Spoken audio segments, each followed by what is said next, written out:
በስመ አብ ወወልድ ወመንፈስ ቅዱስ አሃዱ አምላክ አሜን። ሰላም የተወደዳችሁ ክርስቲያኖች፣ ኦርቶዶክሳውያን ሁላችሁ በመላው ዓለም የምትገኙ እንኳን ለእናታችን ለእመቤታችን ለቅድስት ድንግል ማርያም ዓመታዊ ክብረ በዓል ለኪዳነ ምሕረት በሰላምና በጤና አደረሳችሁ አደረሰን። እንግዲህ ቤተክርስቲያናችን በዛሬው ዕለት የምታስበው የካቲት 16 ቀን እመቤታችን ቅድስት ድንግል ማርያም ከልጇ ከኢየሱስ ክርስቶስ ዘንድ ቃል ኪዳንን የተቀበለችበት የምህረትን ቃል ኪዳን የተቀበለችበትን ዕለት እናስባለን። ስለዚህ በቤተክርስቲያናችን ልደታም ስንል እመቤታችን የተወለደችበትን ዕለት በማሰብ ነው። ወደ ቤተ መቅደስ የገባችበትን ዕለት በማሰብ እንዲሁም ደግሞ ቃል ኪዳን የተቀበለችበትን ዕለት በማሰብ ልደታ፣ በዓታ እንዲሁ ደግሞ ኪዳነ ምሕረት በማለት በልዩ ልዩ ስያሜ የምንጠራት አንዷን ቅድስት ድንግል ማርያምን ነው። ስለዚህ በዚህ ትምህርታችን ውስጥ የምንመለከተው በመጀመሪያ ደረጃ ኪዳን ማለት ምን ማለት ነው? ኪዳን ማለት ምን ማለት ነው? እግዚአብሔር ስንት ኪዳናትን ከሰው ጋር ገብቷል? እመቤታችን ቅድስት ድንግል ማርያም ከልጇ የተቀበለችው ቃል ኪዳን የምህረት ቃል ኪዳን ነውና ኪዳነ ምሕረት የተባለችበት ምክንያቱም እርሱ ስለሆነ ከዚህ አንፃር መጽሐፍ ቅዱሳዊ መሰረቱ ምን ይመስላል፣ ቤተክርስቲያናችን ምን ብላ ታስተምራለች የሚሉትን ዋና ዋና ጉዳዮችን በጣም ለአጭር ደቂቃ በዚህ ትምህርት ውስጥ እንመለከታለን። ሁላችሁም በጥሞና እንድትከታተሉ እንድትማሩ መጽሐፍ ቅዱስ እንድታነቡ ሌሎች ትምህርቶችንም ደግሞ በዚህ ዩቲዩብ ላይ የሚለቀቁትን ሌሎች ትምህርቶችን ለማግኘት ቤቱን ሰብስክራይብ በማድረግ ሼር ላይክ በማድረግ ቤተሰብ እንድትሆኑ በክርስቶስ ፍቅር እንጠይቃችኋለን። የእግዚአብሔር ጸጋ ከሁላችን ጋር ይሁን። የምንሰማውን የምናደምጠውን ቃል መረዳት ማስተዋል እንድንችል አምላካችን እግዚአብሔር ሁላችንንም ይርዳን። መነሻ ቃል የምናደርገው መዝሙረኛው ዳዊት መዝሙር 88 ቁጥር 3 ላይ ከመረጥኩት ጋር ቃል ኪዳኔን አደረግኩ ብሎ የተናገረውን እግዚአብሔር የተናገረውን ቃል መነሻ በማድረግ እንማራለን። ከመረጥኩት ጋር ቃል ኪዳኔን አደረግኩ በማለት አምላካችን እግዚአብሔር የተናገረው ቅዱስ ቃል ነው። እግዚአብሔር ከመረጣቸው ከወዳጆቹ ጋር ኪዳን ገብቷል፣ ቃል ኪዳን አድርጓልና ይህ ኪዳን ምንድነው የሚለውን በዚህ ትምህርታችን ውስጥ እንመለከታለን። በመጀመሪያ ደረጃ ኪዳን ማለት ውል ስምምነት ማለት ነው። በሁለት አካላት መካከል የሚደረግ ስምምነት፣ በሁለት አካላት መካከል የሚፈጸም ውል ኪዳን በመባል ይታወቃል። ከዚህም የተነሳ እግዚአብሔር ከመረጣቸው ጋራ ቃል ኪዳን ያደርጋልና ኪዳን ይገባልና ከመረጥኩት ጋራ ቃል ኪዳኔን አደረግኩ ማለት እግዚአብሔር ከመረጠው ጋራ ውል ገብቷል ማለት ነው። ከመረጠው ጋራ ተስማምቷል። እነዚህ የመረጣቸው አካላት አሉ። ስለ ኪዳን ስናስብ እግዚአብሔር ከሰው ልጆች ጋራ 7 ኪዳናትን ገብቷል። የመጀመሪያው ኪዳነ አዳም ይባላል። እግዚአብሔር ከአዳም ጋራ የገባው ውል ስምምነት ነው። ኪዳነ አዳም ይባላል። ይህ ኪዳን አባታችን አዳም ኃጢአትን ሰርቶ ከእግዚአብሔር ተለይቶ ከወደቀ በኋላ እግዚአብሔር አዳምን ለማዳን የድህነት ቃል ኪዳን ገባ። እንዲህ የሚል ከ5 ቀን ተኩል በኋላ ከልጅ ልጅ ተወልጄ አድንሃለሁ የሚል ቃል ኪዳን እግዚአብሔር ከአዳም ጋር ገባ። ስለዚህ የመጀመሪያው ኪዳን እግዚአብሔር ከሰው ልጆች መካከል የመጀመሪያውን ኪዳን የፈጸመው ከአዳም ጋር ነው። እርሱም ደግሞ አድንሃለሁ የሚል ቃል ኪዳን እግዚአብሔር ለአዳም ገባ። ያንን ቃሉን ጠብቆ እግዚአብሔር ፈጽሞታል። 5500 ዘመን ሲፈጸም ከእመቤታችን ከቅድስት ድንግል ማርያም ከስጋዋ ስጋ ከነፍሷ ነፍስ ነስቶ የዘላለም አምላክ በስጋ ተገልጧል። ፍጹም ሰው ሆኖ መጥቷል። ስለዚህ 5 ቀን ተኩል 5500 ዘመን ከልጅ ልጅ ተወልጄ ከእመቤታችን ከቅድስት ድንግል ማርያም ተወልዶ አድንሃለሁ ብሎ በገባው ቃል ኪዳን መሰረት መጥቶ አድኖታል። ስለዚህ የመጀመሪያውን ቃል ኪዳን የፈጸመው እግዚአብሔር ከአዳም ጋር ነው። ኪዳን የገባው ኪዳኑን ደግሞ እግዚአብሔር ፈጽሞታል። ለዚህ ነው ገላትያ ምዕራፍ 4 ላይ የዘመኑ ፍጻሜ በደረሰ ጊዜ በማለት ይናገራል። አያችሁ፣ እግዚአብሔር ቃል ኪዳን የገባበት ያ የዘመኑ ፍጻሜ በደረሰ ጊዜ ከሴት የተወለደውን ከእመቤታችን ከቅድስት ድንግል ማርያም ተወልዶ አምላካችን በስጋ ተገልጧል ማለት ነው። ስለዚህ የመጀመሪያውን ኪዳን እግዚአብሔር ከአዳም ጋር ገባ። ያንን ኪዳን ደግሞ እግዚአብሔር ፈጽሞታልና የመጀመሪያው ኪዳን ኪዳነ አዳም በመባል ይታወቃል። ሁለተኛው እግዚአብሔር ከሰው ልጆች ጋራ ከመረጣቸው ሰዎች ጋራ ቃል ኪዳን የገባው ከኖህ ጋር ነው። ከኖህ ጋር የገባው ቃል ኪዳን ምድርን ዳግም በንፍር ውሃ ላያጠፋ ኦሪት ዘፍጥረት ምዕራፍ 6 እስከ 8 ድረስ እነዚህን ሁለቱን ምዕራፎች በሚገባ ስታነቡ ምድር በእግዚአብሔር ፊት ቆሽሾ ነበረ ይላል። አያችሁ፣ ይሄ መሬቱ ቆሽሾ ሳይሆን ከምድር አፈር የተፈጠረው የሰው ልጅ በኃጢአት፣ በክፋት፣ በዝሙት ቆሽሾ ነበረ። ስለዚህ እግዚአብሔር ከምድር መካከል ጻድቅ ባጣ ጊዜ የሚታዘዝ ለእግዚአብሔር የሚንበረከክ እግዚአብሔርን የሚያመልክ እግዚአብሔርን የሚፈራ ሰው በጠፋ ጊዜ ከመካከላቸው ጻድቅ ሆኖ የተገኘውን ንጹህ ሆኖ የተገኘውን ኖህንና ቤተሰቡን አትርፎ ምድርን በፈላ ውሃ እንዳጠፋ መጽሐፍ ይናገራል። ስለዚህ ከዚያ በኋላ ግን ዳግም ምድርን እንዳያጠፋ እግዚአብሔር ከኖህ ጋራ ቃል ኪዳን ገባ። ያ የኖህ ኪዳን ነው። እግዚአብሔር ከኖህ ጋራ የገባው ቃል ኪዳን ነው። ዳግም ምድርን በንፍር ውሃ እንዳያጠፋ እግዚአብሔር ቃል ኪዳን ገብቷል። ሁለተኛው ኪዳን ይሄ ከኖህ ጋራ የገባው ቃል ኪዳን ነው። ሶስተኛው ኪዳነ መልከ ጼዴቅ ይባላል። ከካህኑ ከመልከ ጼዴቅ ጋራ እግዚአብሔር የገባው ቃል ኪዳን ነው። አራተኛው ኪዳነ አብርሃም ይባላል። እግዚአብሔር ከጻድቁ አባታችን ከአብርሃም ጋራ የገባው ቃል ኪዳን። ይህ ከአብርሃም ጋር የተገባው ቃል ኪዳን በዘር አሕዛብ ይባረካሉ ብሎ እግዚአብሔር ቃል ገባለት። በጌታችን በመድኃኒታችን በኢየሱስ ክርስቶስ ተባርከናል ማለት ነው። መነሻው ለያዕቆብ ለይስሐቅ እና ለያዕቆብ ቢሆንም ለአብርሃም ዘር እንኳን ቢሆን ፍጻሜው ግን ለጌታችን ለመድኃኒታችን ለኢየሱስ ክርስቶስ ነው። ለዚህ ነው ዕብራውያን ምዕራፍ 2 ቁጥር 14 ላይ ሐዋርያው ቅዱስ ጳውሎስ እንደዚህ በማለት ይናገራል። በሞት ፍርሃት በባርነት ይታሰሩ የነበሩትን ነፃ እንዲያወጣ በስጋና በደም እንዲሁ ተካፈለ። የአብርሃምን ዘር ይዟል እንጂ የያዘው የመላእክትን አይደለም ይላል። ስለዚህ በዘር አሕዛብ ይባረካሉ በማለት አምላካችን እግዚአብሔር ከአብርሃም ጋር የገባውን ቃል ኪዳን እግዚአብሔር አንድያ ልጁን ወደ ዓለም ላከ። ተቀዳሚ ተከታይ የሌለው የእግዚአብሔር አብ የባህሪ ልጅ ጌታችን መድኃኒታችን ኢየሱስ ክርስቶስ በስጋ ተገለጠ።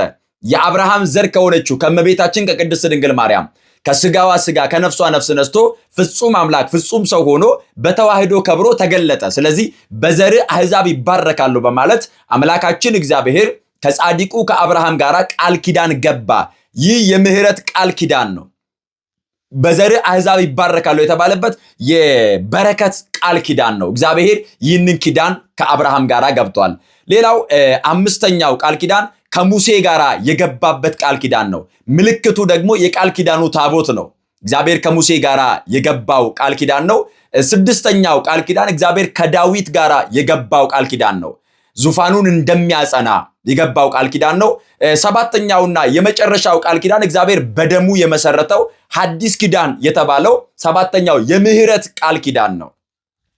ይህ የምህረት ቃል ኪዳን አምላካችን እግዚአብሔር ዓመተ ፍዳ ዓመተ ኩነኔ የተባለውን ዘመን አሳልፎ ዓመተ ምህረት የምህረት ዓመት የይቅርታ ዓመት የንስሐ ዓመት እንዲሆንልን ቅዱስ ጴጥሮስ በሐዋርያት ሥራ ምዕራፍ 3 ላይ እንደተናገረው ምን እናድርግ ብለው በጠየቁት ጊዜ ሕዝቡ ከጌታ ዘንድ የመጽናናት ዘመን እንድትመጣላችሁ ንስሐ ግቡ ተመለሱ በማለት ተናግሯል። የመጽናናት ዘመን እንድትመጣላችሁ፣ የምህረት ዘመን እንድትመጣላችሁ፣ የይቅርታ ዘመን እንድትመጣላችሁ ንስሐ ግቡ ተመለሱ አለና እዚያው ምዕራፍ 3 ላይ የመጨረሻው ቁጥር ላይ ደግሞ ምን በማለት ይናገራል? እናንተ የኪዳን ልጆች ናችሁ፣ እግዚአብሔር ከአባቶቻችሁ ጋር ቃል ኪዳን ገብቷል። እናንተ የአብርሃም ልጆች ናችሁ፣ እናንተ የሙሴ ልጆች ናችሁ፣ እናንተ የዳዊት ልጆች ናችሁ። ስለዚህ ቃል ኪዳን ገብቷል እግዚአብሔር፣ የኪዳን ልጆች ናችሁ በማለት ያስተምራቸዋል። ስለዚህ እግዚአብሔር አሁን ከሰው ጋር የገባው የመጨረሻው ሰባተኛው ቃል ኪዳን ኪዳነ ምህረት የምህረት ኪዳን ነው። እግዚአብሔር ከሰው ጋር የገባው ምህረትን እወዳለሁ መስዋዕትን አይደለም ያለ እግዚአብሔር የምህረት ቃል ኪዳን ከሰው ልጆች ጋር ገብቷል። ሰባተኛው ኪዳን ኪዳነ ምህረት የምህረት ቃል ኪዳን ተብሎ ይጠራል። ስለዚህ እኛ ለምንድን ነው እመቤታችንን ኪዳነ ምህረት የምንላት የሚለውን ስንመለከት እመቤታችን ቅድስት ድንግል ማርያም ጌታችን ኢየሱስ ክርስቶስን ስትለምነው ማርልኝ ይቅር በልልኝ ብላ በምትማጸንበት ሰዓት ከልጇ ከወዳጇ ከኢየሱስ ክርስቶስ ዘንድ ቃል ኪዳንን በምትቀበልበት ሰዓት አምላካችን መድኃኒታችን ኢየሱስ ክርስቶስ ለእመቤታችን ለቅድስት ድንግል ማርያም እንዲህ በማለት ቃል ኪዳን ገብቶላታል። ይህ ከእርሷ ጋር የገባው ቃል ኪዳን በስምሽ የተራበውን ያበላ፣ በስምሽ የተጠማውን ያጠጣ፣ በስምሽ የታረዘውን ያለበሰ፣ የታሰረውን የጠየቀ፣ በስምሽ የታመመውን የጠየቀ በስምሽ በአጠቃላይ በጎ ነገር ያደረገውን እኔ እምርልሻለሁ በማለት ቃል ኪዳን ስለገባላት እምርልሻለሁ የሚለውን ቃል እንወስደውና የምህረት ቃል ኪዳንን ከልጇ ስለተቀበለች እመቤታችን ቅድስት ድንግል ማርያምን ኪዳነ ምህረት ብለን እንጠራታለን። ምክንያቱም የምህረትን ቃል ኪዳን የይቅርታን ኪዳን ከልጇ ከኢየሱስ ክርስቶስ ዘንድ ተቀብላለች። በእናትና በልጅ መካከል በእመቤታችንና በልጇ በኢየሱስ ክርስቶስ መካከል የተፈጸመው ኪዳን የተፈጸመው ውልና ስምምነት የምህረት ስለሆነ በስምሽ የታሰረውን የጠየቀ በጎን ያደረገውን ሁሉ በስምሽ ይህንን ያደረገውን እኔ ደግሞ እምርልሻለሁ ስላላት በመካከላቸው ያለውን ኪዳን በቤተክርስቲያናችን አጠራር ኪዳነ ምህረት የምህረት ቃል ኪዳን ብለን እንጠራዋለን። እመቤታችን ቅድስት ድንግል ማርያም ከልጇ ዘንድ የተቀበለችው ቃል ኪዳን ስለሆነ በስሟ በጎ የሆነውን ማድረግ፣ በስሟ የተራበውን ማብላት፣ በስሟ የታረዘውን ማጠጣት፣ በስሟ የተቸገረውን ሁሉ መርዳት እንደሚገባ መጽሐፍ ይነግረናል። ስለዚህ እግዚአብሔር ከመረጣቸው ጋር ቃል ኪዳን እንደገባ ከሁሉ በላይ የመረጣት እናቱ እንድትሆን ማደሪያ ዙፋኑ እንድትሆን የመረጣት ደግሞ እመቤታችን ቅድስት ድንግል ማርያም ናት። ልክ ከአዳም ጋር እንደገባው ከኖህ ጋር እንደገባው ከመልከ ጼዴቅ ጋር እንደገባው ከአብርሃም ጋር እንደገባው ከሙሴ ጋር እንደገባ ከዳዊት ጋር እንደገባ ከነዚህ ከመረጣቸው ጋር እግዚአብሔር ቃል ኪዳን እንደገባ ከሁሉ በላይ ከመረጣት ከእመቤታችን ጋር የገባውን ቃል ኪዳን ደግሞ የምህረት ኪዳን የምህረት ውልና ስምምነት ስለሆነ እመቤታችንን ኪዳነ ምህረት ብለን እንጠራታለን።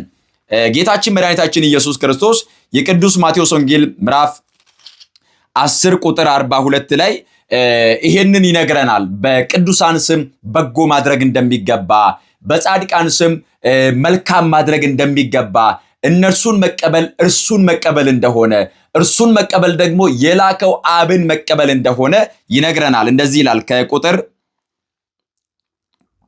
40 ጀምሮ አነብላችኋለሁ። የቅዱስ ማቴዎስ ወንጌል ምዕራፍ 10 ቁጥር 40 እስከ 42 ድረስ እንደዚህ ይላል። እናንተን የሚቀበል እኔን ይቀበላል፣ እኔን የሚቀበል የላከኝን ይቀበላል። ነቢይን በነቢይ ስም የሚቀበል የነቢይን ዋጋ ይወስዳል። ጻድቅንም በጻድቅ ስም የሚቀበል የጻድቁን ዋጋ ይወስዳል። ማንም ከነዚህ ከታናናሾቹ ለአንዱ ቀዝቃዛ ጽዋ ውሃ ብቻ በደቀ መዝሙር ስም የሚያጠጣ እውነት እላችኋለሁ ዋጋው አይጠፋበትም ይላል። ልብ በሉ ክርስቲያኖች። ስለዚህ በጻድቃን ስም፣ በነቢያት ስም፣ በቅዱሳን ስም በጎ ማድረግ በረከት እንደሚያሰጥ የእነርሱን ጸጋና በረከት እንደሚያሳድርብን ደግሞ በእነርሱ ስም ቀዝቃዛ ውሃ ብቻ በእነርሱ ስም ጥቂት የሆነችውን ነገር መስጠት ዋጋ እንዳለው ያውም ደግሞ የማይጠፋ ዋጋ እንደሆነ መጽሐፍ ይነግረናል። ስለዚህ በእመቤታችን ስም ለዚህ ነው በስምሽ የተራበውን ያበላ፣ በስምሽ የተጠማውን ያጠጣ፣ በስምሽ የታሰረውን የጠየቀ፣ በጎ የሆነውን ያደረገውን ሁሉ እምርልሻለሁ ብሎ አምላካችን ኢየሱስ ክርስቶስ ከእናታችን ከእናቱ ከእመቤታችን ከቅድስት ድንግል ማርያም ጋር የገባውን የምህረት ቃል ኪዳን በመቀበል እኛ ኦርቶዶክሳውያን እመቤታችን ቅድስት ድንግል ማርያምን ኪዳነ ምህረት የምህረት ቃል ኪዳን ተቀብላለች። ስለዚህ ታስምረናለች።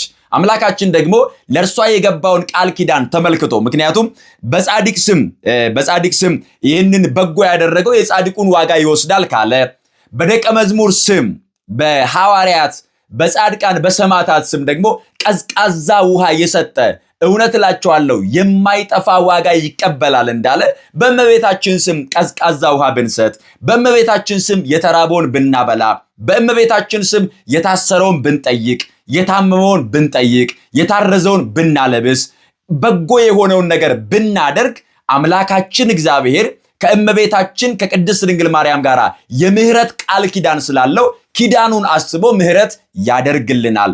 ይህንን በማመን ነው የእመቤታችንን ዓመታዊ በዓል ኪዳነ ምህረትን የምናስበው። የእናታችን የእመቤታችን የቅድስት ድንግል ማርያም ረድኤትና በረከቷ ከሁላችንም ጋር ይሁን። እመቤታችን ቅድስት ድንግል ማርያም ንጽሕተ ንጹሐን ቅድስተ ቅዱሳን የጌታችን የኢየሱስ ክርስቶስ እናት የኛም እናታችን ናት። ከልጇ ዘንድ የምህረት ቃል ኪዳን ተቀብላለች። ኪዳነ ምህረት ብለን እንቀበላለን። ኪዳነ ምሕረት ብለን እንጠራታለን። በኪዳኗ ብናምን፣ በኪዳኗ ጥላ ስር ብንጠለል እመቤታችን ቅድስት ድንግል ማርያም ኪዳን ተቀብላለች። ያውም ደግሞ የምህረትን ቃል ኪዳን እምርልሻለሁ ብሎ ልጇ ኢየሱስ ክርስቶስ ቃል ኪዳን ገብቶላታልና በኪዳኗ አምነን ምህረት እንድናገኝ፣ ይቅርታ እንድናገኝ፣ በዚህ የምህረት ጥላ ስር ደግሞ እስከ ፍጻሜው እንድንኖር አምላካችን እግዚአብሔር ሁላችንንም ይርዳን። የእመቤታችን የቅድስት ድንግል ማርያም ረድኤትና በረከቷ ከሁላችንም ጋር ይሁን። ያስተማረን አምላካችን እግዚአብሔር ስሙ ይክበር ይመስገን። ወስብሐት ለእግዚአብሔር። ይቆየን።